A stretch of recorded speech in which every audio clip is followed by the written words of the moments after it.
국회는 여야의 대치로 26일째 상임위가 구성이 되지 않은 채 멈춰 있습니다.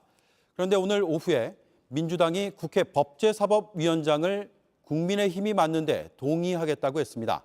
원구성 협상의 가장 큰 쟁점이었던 법사위원장을 양보한 겁니다. 국회를 연결해 보죠. 최기준 기자, 민주당이 양보를 하겠다고 밝힌 이유가 뭡니까? 이유는 일단 국회를 정상화해야 한다는 겁니다. 민주당 박홍근 원내대표는 기자간담회를 열고 지난해 여야 합의 내용을 존중하겠다며 지난해 여야 합의대로 후반기 법사위원장을 국민의힘이 맡는데 동의한다고 밝혔습니다. 그 대신 국민의힘도 지난해 합의한 대로 내용을 이행해달라고 지켜달라고 말했는데요. 직접 한번 들어보시겠습니다. 그 대신 국민의힘도 양당 간의 지난 합의의 이행을 약속해 주십시오. 거듭 강조하지만 신뢰 회복이 국회 정상화의 필수 조건입니다. 그러니까 지난해 합의한 대로 법사위의 권한 축소, 체계작구권 심사 조정 등을 위한 추가 입법 등을 조건으로 내밀었고, 여기에 더해서 검수완박 후속 조치로 민주당이 추진하고 있는 사법개혁특별위원회 구성 등을 조건으로 내민 겁니다. 민주당은 다음 주 월요일 오전까지 국민의힘 측의 답변을 기다린다는 입장입니다. 네, 그러면 여야의 협상이 진행이 되고 있는 겁니까?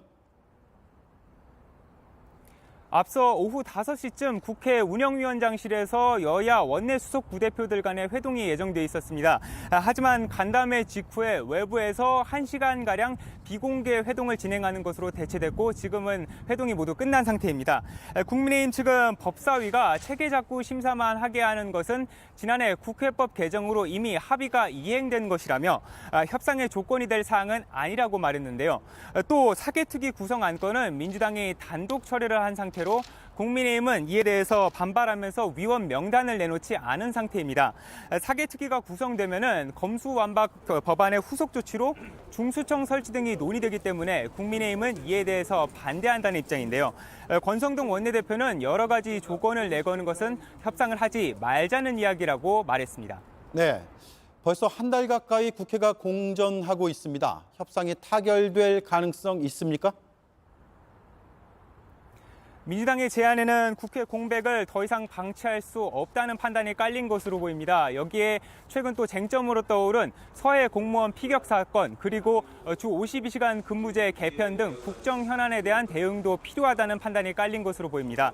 국민의힘 입장에서도 역시 장관 후보자의 인사청문회가 차질을 빚고 있고 또 정부 정책 추진을 위한 입법도 밀려있기 때문에 당장 주말 사이에라도 협상이 급 물살을 타게 될 수도 있다는 전망이 나옵니다. 네, 최규진 기자 잘 들었습니다.